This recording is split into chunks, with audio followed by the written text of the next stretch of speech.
Geography start करें। Physical वाला नहीं समझ। ज्योग्राफी में आपको देखिए क्या क्या पढ़ना है, पहले इसको समझते हैं। ठीक, ज्योग्राफी में सबसे मतलब मेन पॉइंट जो जो पढ़ना है आपको वो पहले लिख देते हैं। पहले आपको एटलस पढ़ना पड़ेगा, जिसको क्या बोलते हैं, मानचित्र बोलते हैं। ठीक, उसके बाद आपको पढ़ना है एस्ट्रोनॉमी। एस्ट्रोनॉमी को बोलते हैं खगोल विज्ञान। खगोल विज्ञान। उसके आगे टोपोग्राफी, इसको क्या बोलते हैं, भू-स्थलाकृति। उसके बाद आपको पढ़ना है जियोग्राफी, जियोलॉजी। जियोलॉजी नहीं, जियोलॉजी जिसको बोलते हैं। हाँ, इसको हिंदी में बोलते हैं भूगर्भ विज्ञान। भूगर्भ विज्ञान। इतना चीज़ आपको ज्योग्राफी में पढ़ना है, जिसमें सबसे ज़्यादा क्वेश्चन पूछता है आपको दो पार्ट से, यहाँ से एटलस से। एटलस में क्या क्या आता है, एटलस में आपका पहले मानचित्र आएगा, पर्वत आएगा, पहाड़ आएगा, नदी आएगा, झरना आएगा, उसके बाद जगह आएगा, कौन किसके लिए फेमस है, ये सब आएगा। सबसे बड़ा क्षेत्र यही है। ठीक, एटलस में इंटरनेशनल रिलेशन से क्वेश्चन पूछता है, वो भी आएगा। तो सारी चीज़ें अगर आपके पास मानचित्र है तो ज्योग्राफी का 50% किससे रहेगा क्वेश्चन, यहाँ से। अब 50% में है 3 गो, अकेले 50% यहाँ से एटलस से आते हैं क्वेश्चन ज्योग्राफी में। तो इसलिए आप लोग एटलस रखिएगा। एटलस एक, चलिए, पृथ्वी की आकृति कैसी है, पृथ्वी की आकृति कैसी है, अंडाकार। कैसा है पृथ्वी की आकृति, कैसा है, हर वैज्ञानिक का अलग अलग मत है।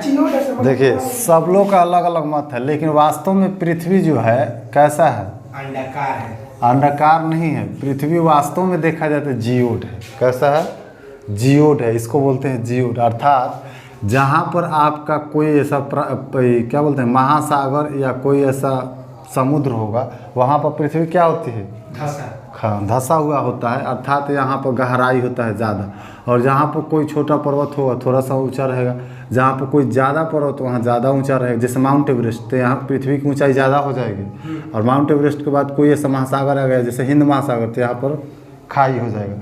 फिर कोई पर्वत तो ऊँचा जाएगा, फिर कोई सागर तो नीचे आएगा। इस प्रकार से पृथ्वी किस आकृति में है, आपका जियोड आकृति में। तो जियोड आकृति में रहते हुए भी हम लोग इसको कैसा मान लेते हैं, दूर से देखने में लग रहा है ना कि गोलाकार है। तो जियोड आकृति में रहते हुए भी हम लोग पृथ्वी को कैसा मानते हैं, गोलाकार। अर्थात पृथ्वी गोल है, यही ना मानते हैं। तो पृथ्वी को हम लोग मान लेते हैं पृथ्वी गोलाकार है। अब ये पृथ्वी को, वो पूरे पृथ्वी को गोलाकार मानने के बाद पृथ्वी के ठीक बीचों बीच से, अर्थात पृथ्वी क्या है, एक भूमि है, तो भूमि के बीचों बीच से एक रेखा गुजरती है। क्या गुजरता है, एक काल्पनिक रेखा गुजरता है, जिसको मानव ने मान लिया है कि हाँ यहाँ से ये बीचों बीच एक रेखा गुजरा। वास्तव में वो रेखा उसको बांटता नहीं है, वो केवल काल्पनिक रूप से मनुष्यों ने इसको मान लिया है। तो बीचों बीच से एक रेखा गुजरती है, जिसका नाम दिया गया है भूमध्य रेखा। अर्थात भूमि के मध्य से जो गुजरता है रेखा, उसको क्या कहते हैं, भूमध्य रेखा। भूमध्य रेखा, इसी भूमध्य रेखा को ये हिंदी में भूमध्य रेखा कहते हैं, अंग्रेजी में इसको क्या कहते हैं, इक्वेटर। लेकिन ज्योग्राफी में आएंगे तो इसको क्या कहते हैं, विषुवत रेखा।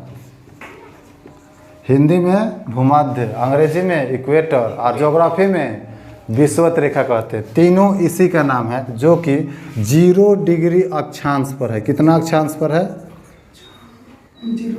0 डिग्री अक्षांश पर है। इसको बीचों बीच से गुजरा, इसको 0 डिग्री माना जाता है। अब जब बीचों बीच से भूमि के गुजरा तो भूमि को 2 पार्ट में बांट दिया, अपर और लोअर। जब बीचों मिडिल से 2 भाग में काट दिया, बांट दिया, तो ऊपर वालों को क्या बोलते हैं, नॉर्थ, अर्थात उत्तरी गोलार्ध बोलते हैं, और नीचे वालों को क्या बोलते हैं, साउथ, अर्थात दक्षिणी गोलार्ध बोलते हैं। लेफ्ट साइड में ये आपका पश्चिम हो जाएगा, इधर पूर्व। लेकिन गोलार्ध में अगर बांटेंगे तो कितने गोलार्ध में बांटा, 2 गोलार्ध में, अपर और लोअर, ऊपर वाले को उत्तरी गोलार्ध, नीचे वाले को दक्षिणी गोलार्ध, 2 भाग में बांट दें। अब यहाँ से 0 डिग्री से जैसे आप 23.5 डिग्री ऊपर की ओर जाएंगे, अर्थात उत्तर की ओर जाएंगे, तो आपको एक और रेखा मिलेगा, काल्पनिक रेखा मिलेगा, जिसको बोलते हैं 23.5 डिग्री उत्तर में जाएंगे तो इसको बोलते हैं 23.5 डिग्री अक्षांश। 23.5 डिग्री पर जाएंगे तो कौन सा रेखा, कर्क रेखा, कौन सा रेखा मिलेगा, कर्क रेखा। लेकिन अगर 23.5 डिग्री दक्षिण में जाएंगे तो कौन सा रेखा मिलेगा, 23.5 डिग्री दक्षिण में जाएंगे तो आपको मिलेगा मकर रेखा, मकर रेखा मिला। चलिए अब यहाँ से 23.5 डिग्री के बाद फिर जब आगे बढ़िएगा तो 66.5 डिग्री पर एक और रेखा मिलेगा नीचे, और 66.5 डिग्री पर एक और रेखा मिलेगा ऊपर। तो ऊपर वाला को बोलते हैं आर्कटिक, आर्कटिक रेखा, आर्कटिक रेखा बोलते हैं।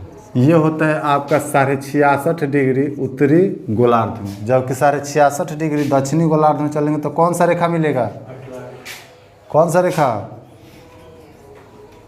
अंटार्कटिक रेखा, अंटार्कटिक रेखा।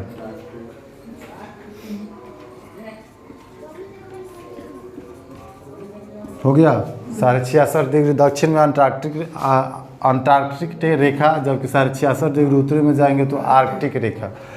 बीच से जो गुजरा भूमध्य रेखा, 23.5 डिग्री उत्तर में जाएंगे तो कर्क रेखा, 23.5 डिग्री दक्षिण में जाएंगे तो मकर रेखा। अब ये रेखा आपको समझ में आ रहा है, इस सब रेखा को क्या कहते हैं, अक्षांश रेखा। क्या कहते हैं, अक्षांश रेखा। क्यों, क्योंकि ये पूरब से पश्चिम की ओर जा रही है। ये किधर जा रही है, पूरब से पश्चिम की ओर या पश्चिम से पूरब की ओर। लेकिन उत्तर से दक्षिण या दक्षिण से उत्तर अगर ऐसे रेखा खींचेंगे तो उसको क्या कहते हैं, देशांतर कहते हैं। तो देशांतर अभी बाद में बताएंगे। अभी हम लोग क्या पढ़ने जा रहे हैं, एटलस। तो एटलस के लिए हमको मानचित्र चाहिए। तो मानचित्र में पूरी दुनिया में, ये पूरी दुनिया को बांटा गया है ये पृथ्वी पर। जब पृथ्वी गोलाकार है, पृथ्वी को मान के चलिए कि ये क्या है, हाँ तो गोला है। अब हाँ गोलाकार को अगर उसको एक तरफ से काट के पूरा फैलाइएगा तो किसी पेज पर लाएंगे तो ये क्या हो जाएगा, सरफेस में बोर्ड के आकार के हो जाएगा। पेज पर जब आएगा तो इस आकृति के हो जाएगा, खुलेगा तो ऐसा ही ना होगा। तो इसको जब खोलेंगे तो इस आकार का हो जाएगा। तो ये बीच में आपका भूमध्य रेखा हो गया, और भूमध्य रेखा के आसपास सूर्य सालों भर गुजरते रहता है। जैसे सूर्य जो होता है ये भूमध्य रेखा पर रहता है, और यहाँ से जाएगा तो कहाँ जाएगा, उत्तर में जाएगा तो कर्क रेखा पर, फिर आएगा और दक्षिण में आएगा तो कहाँ तक, मकर। उत्तर में जाएगा तो कर्क, फिर आएगा मकर, फिर जाएगा कर्क मकर। यानी सालों भर इसी 2 रेखा के पर गुजरते रहता है, बाकी कहीं नहीं जाता है। सूर्य किन 2 रेखाओं के बीच में रहता है, कर्क और मकर, कर्क और मकर। जब कर्क और मकर रेखाओं के बीच में सालों भर रहता है तो इससे फिक्स होता है कि ये एक बार अगर कर्क पर जाएगा तो विषुवत रेखा पर कै बार आएगा, 2 बार। अगर एक बार आपका मकर पर जाएगा तो विषुवत रेखा पर कै बार, 2 बार। तो कर्क और मकर पर जितना बार जा रहा है उससे ज़्यादा बार किस पर जा रहा है, मकर पर, विषुवत रेखा पर। उससे ज़्यादा बार किस पे, विषुवत रेखा पर।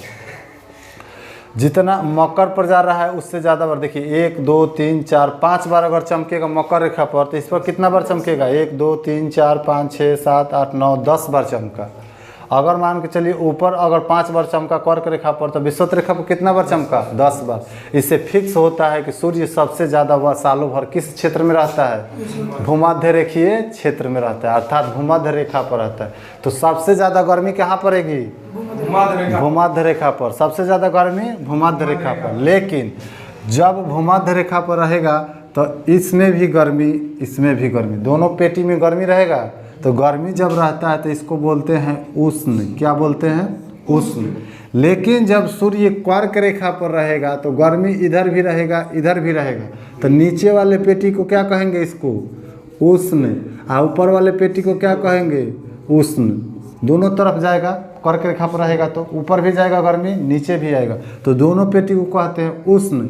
जब यही सूर्य जब भूमध्य रेखा पर आएगा तो यहाँ पर आएगा तो इस पेटी में ऊपर वाले में और नीचे वाले में दोनों में गर्मी। जब यही सूर्य मकर रेखा पर आएगा तो दोनों पेटी में गर्मी, ऊपर वाले में उष्ण और नीचे वाले में भी उष्ण, इसमें भी गर्मी। लेकिन सूर्य जब कर्क मकर रेखा पर रहेगा तो ये दोनों में तो पेटी में तो क्या रहेगा गर्मी, और इससे दूर पड़ रहा है ये वाला कर्क रेखा वाला पेटी, तो इसमें तो मतलब उष्ण है ही, और इससे भी दूर पड़ रहा है ये पेटी। ठीक, तो जब ये पेटी दूर पड़ेगा तो यहाँ ठंडा पड़ेगा। जब सूर्य रहेगा मकर पर तो कर्क रेखा के पास वाला पेटी में ठंडा पड़ेगा, तो ठंडा पड़ेगा तो इसको क्या कहते हैं शीत। शीत माने ठंडा। ठीक, जब यही सूर्य चला जाएगा कर्क पर तो यहाँ पर ठंडा पड़ेगा, तो यहाँ पर शीत यानी ठंडा।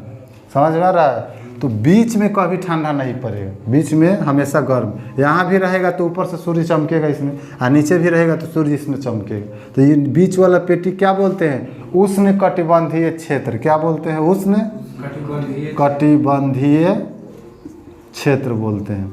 और ये पेटी भी विषुवत रेखा के नीचे वाला भी ये भी बोला जाता है उष्ण कटिबंधीय क्षेत्र। क्या बोलते हैं उष्ण कटिबंधीय क्षेत्र। तो विषुवत रेखा के 23.5 डिग्री ऊपर या 23.5 डिग्री नीचे दोनों पेटी को क्या बोलते हैं उष्ण कटिबंधीय क्षेत्र। कौन सा क्षेत्र उष्ण कटिबंधीय क्षेत्र। अब देखते हैं कर्क रेखा से ऊपर वाले पेटी में, तो जब सूर्य रहेगा मकर रेखा पर तो ऊपर वाले पेटी में ठंडा, और जब सूर्य रहेगा कर्क रेखा पर तब मकर रेखा के नीचे वाले पेटी में ठंडा। जब सूर्य इस पर मकर रेखा पर आएगा तब जाकर यहाँ गर्मी, तो ठंडा और गर्मी दोनों इस पेटी में पड़ रहा है, तो इसको बोलते हैं शीत और उष्ण दोनों है, तो इसको बोलते हैं शीतोष्ण कटिबंधीय। क्या बोलते हैं शीतोष्ण शीतोष्ण कटिबंधीय क्षेत्र। क्या बोलते हैं, क्या बोलेंगे इसको शीतोष्ण कटिबंधीय क्षेत्र। ये हो गया। उसी प्रकार से ऊपर वाले इस पेटी में भी, इसमें शीत भी है उष्ण भी है, दोनों मिलकर क्या बन जाएगा शीतोष्ण कटिबंधीय क्षेत्र। शीतोष्ण कटिबंधीय क्षेत्र। तो अब देखिए कि पृथ्वी को अभी कितने भाग में हम लोग बांट दिए, 2 भाग में। एक भाग में उष्ण कटिबंधीय क्षेत्र और दूसरा भाग में शीतोष्ण कटिबंधीय क्षेत्र। मात्र यही ना 2 भाग में बांटे हैं, बाकी अभी तो नहीं बांटे। अब शीतोष्ण से जब ऊपर चलेंगे तो ये आपको एक रेखा बताए थे ना कि यहाँ क्या मिलेगा रेखा, आकर्टिक रेखा। फिर इससे जब ऊपर चलेंगे तो एक और अक्षांश रेखा मिलेगा, और उसी प्रकार से नीचे भी एक अक्षांश रेखा मिलेगा। यहाँ भी 2 क्षेत्र, यहाँ भी 2 क्षेत्र। अब इसको हम कर देते हैं 1, इसको कर देते हैं 2। तो ऊपर भी ये ध्रुव वाला 1 और उसके बाद वाला 2, ध्रुव वाला दोनों 1 और उसके बाद वाला पेटी दोनों 2 हो गया। उसके बाद वाला दोनों पेटी शीतोष्ण कटिबंध, उसके बाद वाला दोनों पेटी उष्ण कटिबंध।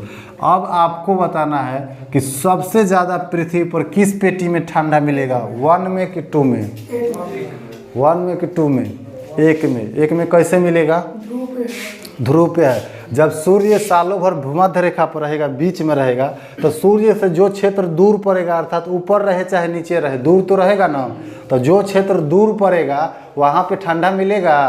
तो सबसे ज़्यादा ठंडा 1 में कि 2 में, 1 में। तो जब सबसे ज़्यादा ठंडा 1 में तो इसको बोलते हैं टुंड्रा प्रदेश। क्या बोलते हैं टुंड्रा प्रदेश, अर्थात सबसे ज़्यादा ठंडा।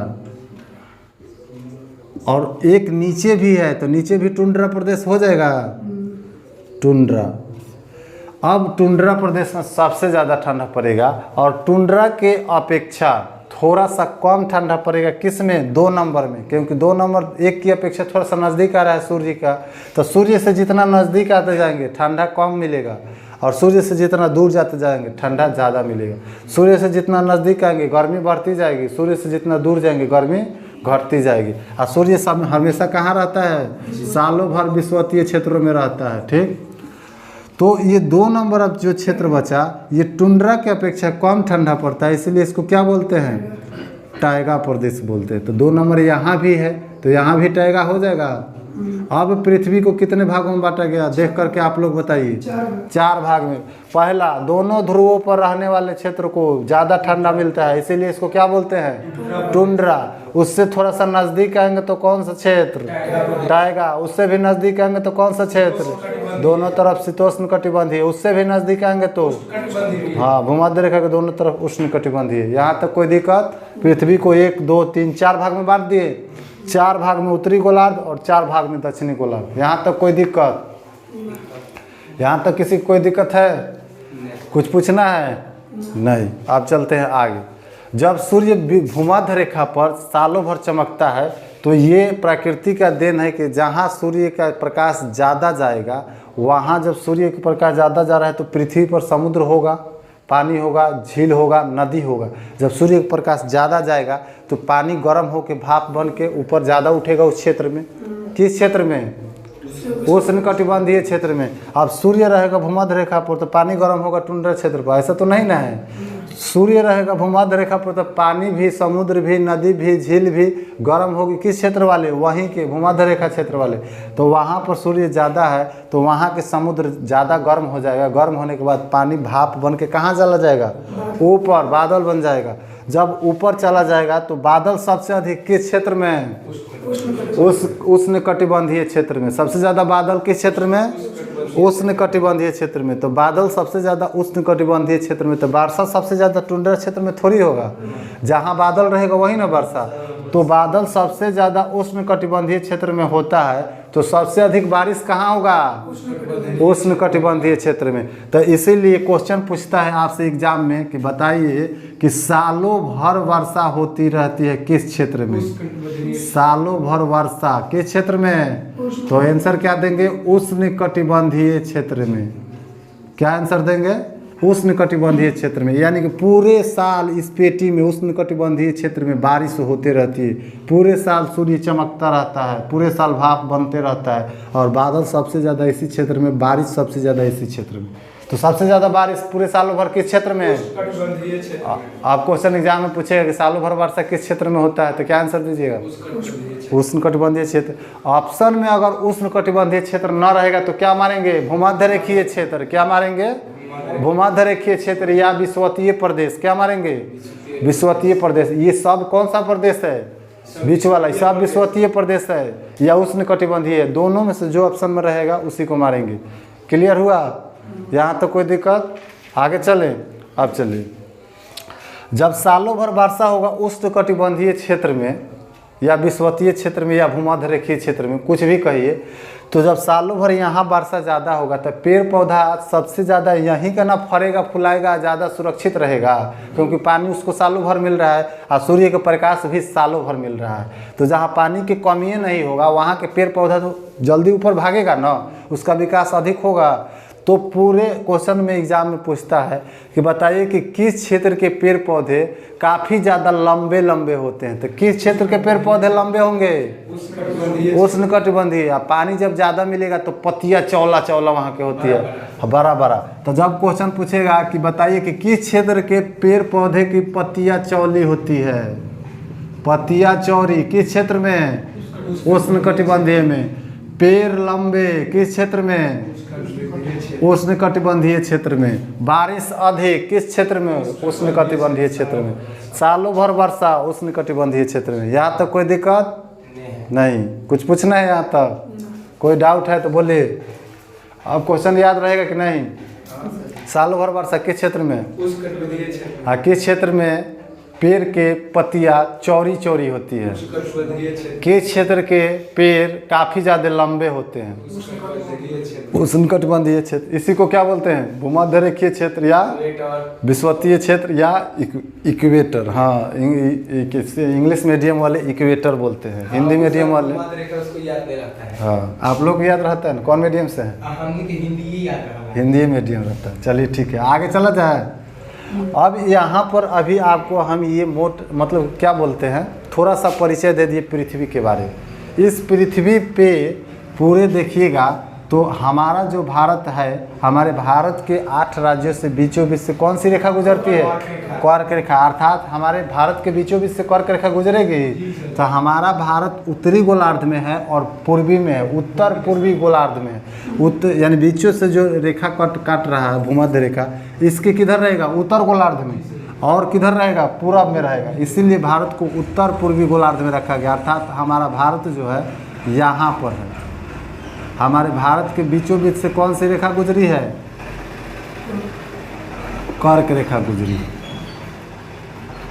यही हमारा भारत है। भारत के ठीक बीचों बीच से कर्क रेखा गुजरी है, अर्थात 8 राज्यों को काट कर। तो भारत दिखाई दे रहा है कहाँ पर है? देख रहे हैं ना भारत कहाँ पे है? यही हमारा भारत है, एकदम बीच में यहाँ पर। और पूरी दुनिया इसी पृथ्वी पर है। पूरी दुनिया कहाँ? इसी पृथ्वी पर। अब पूरी दुनिया का जब मैप खोल दीजिएगा तब आइए आगे अब बता रहे हैं। इसको मिटा दें कि नोट करना है? इसको मिटा देते हैं इसको। चलिए, अब जब पूरे विश्व को देखिएगा तो पूरे विश्व का मानचित्र जब यहाँ पर देखिएगा तो उतना अच्छा से मानचित्र तो हम लोग बना नहीं सकते हैं, लेकिन पूरे विश्व में देखिएगा तो इस आकृति का आपका मानचित्र मिलेगा।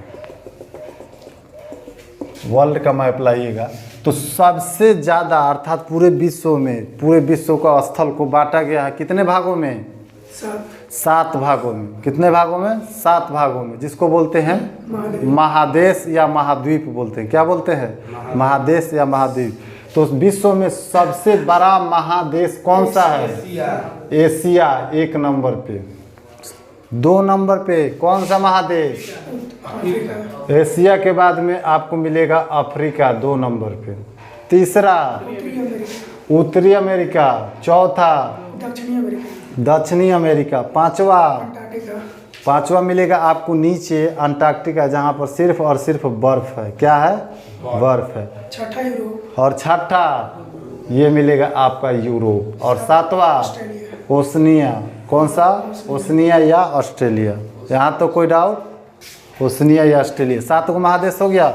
अब बताइए विश्व का सबसे बड़ा? एशिया। दूसरा? तीसरा कौन है? चौथा? 5वां अंटार्कटिका। छठा यूरोप। 7वां ऑस्ट्रेलिया। 7 को महादेश होगा।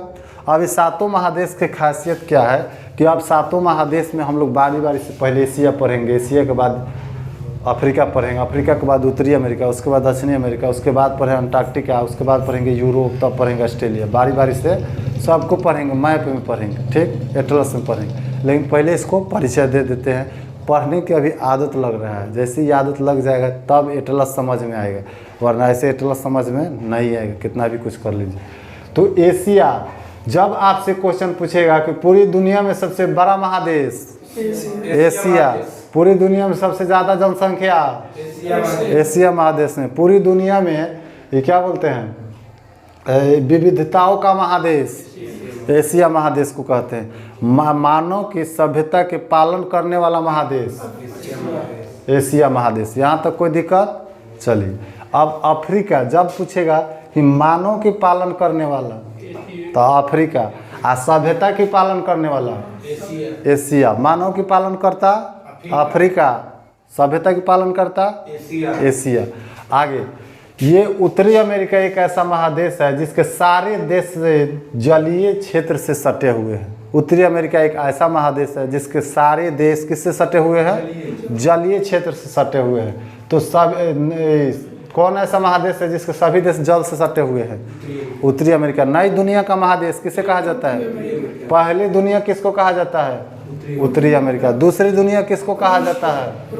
यूरोप। दूसरी दुनिया किसको कहा जाता है? यूरोप को। रूस यूरोप में ना है तो रूस को बोला जाता है, तो यूरोप को में है। क्या कुछ पड़ता है, लेकिन उसका मेन जो मुख्यालय है, राजधानी है, वो आपका यूरोप में है, इसीलिए सब खिंचा जाता है यूरोप में। अगर आपके घर के मालिक कह देगा कि नहीं, जैसे मान के चलिए 5 गो सदस्य एक घर में, एक आदमी गार्जियन होते हैं ना मालिक, तो मान के चलिए कोई काम करना होगा, घर के मालिक कह देगा कि नहीं कि आज कहीं टूर पर जाना है 5 आदमी घूमने के लिए पर्यटन स्थल पर, तो जो घर के मालिक होंगे वो बोलेंगे कि आज न चल के कल चला जाएगा सब आदमी मिल के। तो क्या घर के मालिक को छोड़ करके बाकी लोग थोड़ी भाग जाएगा? नहीं भाग सकता है। अगर कंपनी का मालिक कह देगा कि पेमेंट बढ़ाने के लिए कि नहीं सबका 100-100 रुपया पेमेंट बढ़ा दो, तो लेबर क्या रोक देगा बढ़ाने के लिए? नहीं, नहीं रोक सकता। तो उसी प्रकार से मेन मालिक जो कहता है ना, वही बाकी नीचे वाले वर्कर लोग काम करते हैं। तो उसी प्रकार से इसका मुख्यालय जो मेन है ना, कहाँ है? यूरोप में है। इसीलिए बाकी जो क्षेत्र पड़ता है किस में पड़ जाता है? यूरोप में, वरना एशिया में पड़ता है रूस का बहुत सारा भाग। तो ये अभी आगे बताएंगे, अभी घबराइए मत, ठीक। अब आते हैं किस में?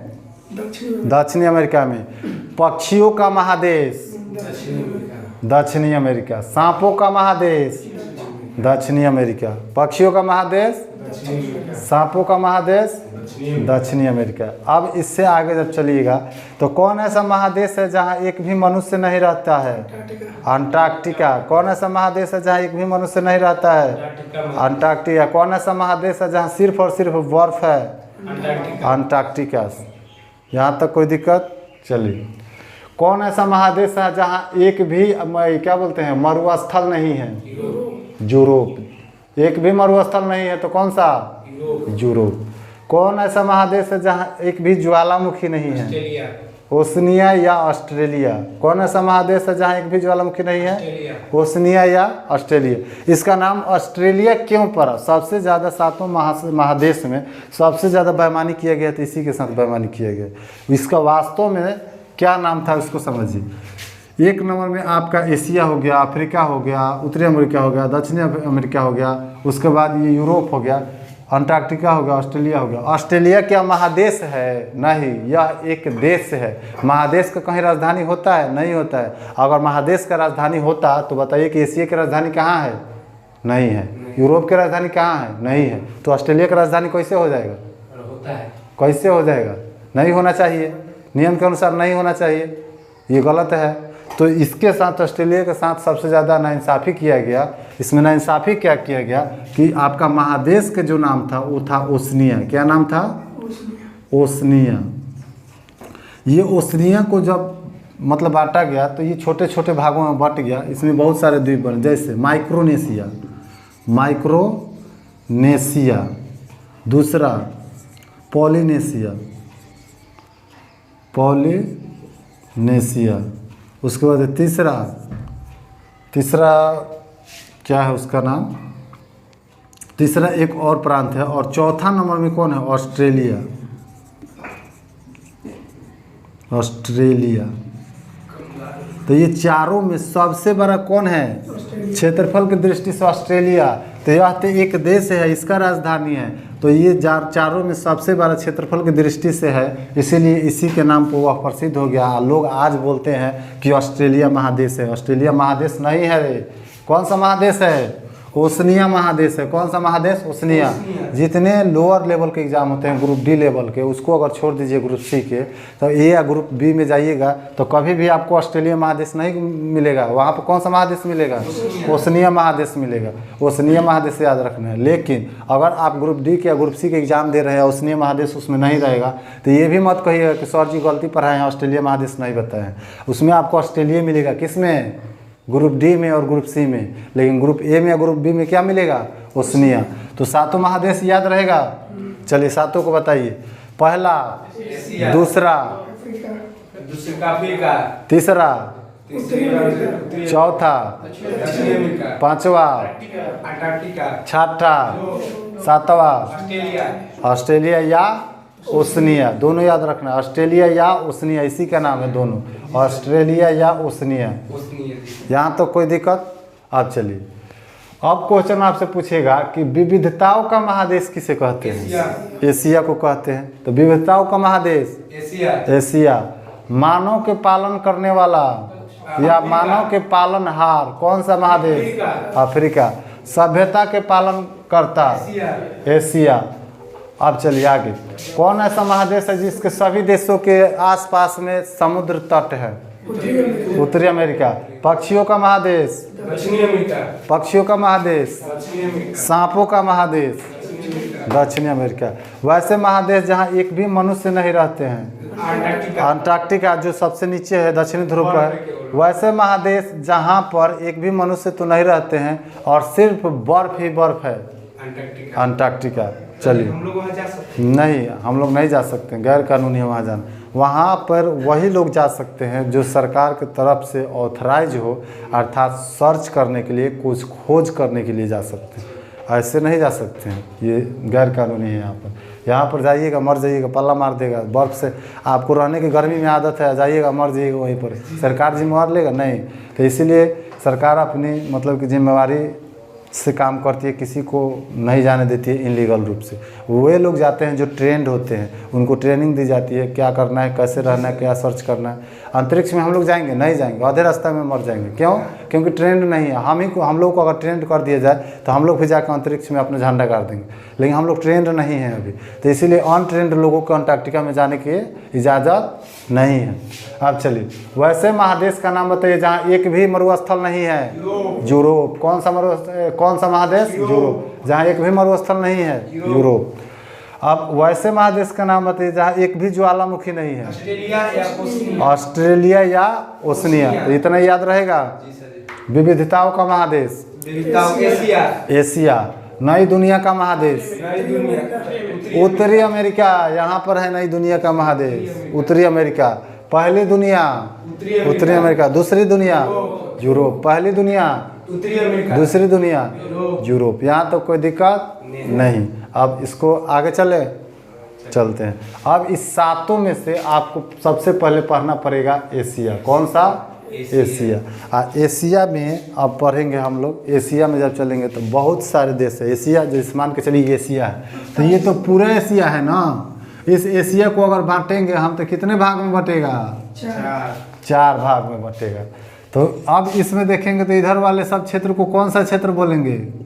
ये हो जाएगा उत्तरी एशिया, ये हो जाएगा दक्षिणी एशिया, ये हो जाएगा पश्चिमी एशिया, ये हो जाएगा पूर्वी एशिया। तो नीचे वाले को क्या बोलेंगे? साउथ एशिया अर्थात दक्षिणी एशिया। तो दक्षिणी एशिया ने मिल करके अपना एक क्षेत्रीय सहयोग संगठन बनाया है। दक्षिणी एशिया ने, कौन? दक्षिणी, इसको साउथ बोलते हैं ना। तो साउथ एशिया के लोगों ने एक एसोसिएशन बनाया। साउथ एशिया के लोगों ने मिल करके एक एसोसिएशन बनाया। और एसोसिएशन बना कैसा बनाया? तो रीजनल अर्थात क्षेत्रीय, अपने ही क्षेत्र के, दूसरे क्षेत्र का नहीं, अपने ही क्षेत्र का बनाया। इसलिए इसमें रीजनल लग गया। क्या लगा? रीजनल अर्थात क्षेत्रीय। और ये सब मिलकर क्या बनाए? संगठन, कमीशन। तो सार्क बन गया। ये क्या बना? सार्क अर्थात south Asia association regional commission. किसका? सार्क का मुख्यालय इसका दक्षिणी एशिया में है, नेपाल में है, काठमांडू में। ठीक। तो ये सब चीज़ें बिना आप मैप के कैसे पढ़ सकते हैं? इसके लिए आपको एटलस चाहिए। रहने दें। चलिए, तो अगले दिन हम लोग किसको पढ़ेंगे? एशिया को पढ़ेंगे। और एशिया को आप लोग पढ़ के आइएगा। एशिया को हम लोग पूरा एशिया को पूरे गहराई से एकदम पढ़ेंगे, अच्छा से एकदम डीप में जा कर के। जब एशिया समाप्त होगा तब हम लोग चलेंगे अफ्रीका में, तब चलेंगे हम लोग उत्तरी अमेरिका में, तब दक्षिणी अमेरिका में। ऐसे करके पूरी दुनिया को पढ़ेंगे। 50% ज्योग्राफी का क्वेश्चन इसी से आता है। किससे? एटलस से आता है। इंटरनेशनल रिलेशन भी जान लेंगे। इससे आपका पूरा इंटरनेशनल रिलेशन क्लियर हो जाएगा। और ज़्यादातर एग्जाम में क्वेश्चन पूछ रहा है आजकल इंटरनेशनल रिलेशन। अब बच्चा कहता है कि अकबर बीरबल हम रटते थे, इतना कौन पूछवे नहीं किए, सब ऐसा ही रह गया। कहाँ से आएगा? सिलेबस से नहीं पता रहेगा। तो चलिए आज इतना ही रहने देते हैं, बाकी नेक्स्ट।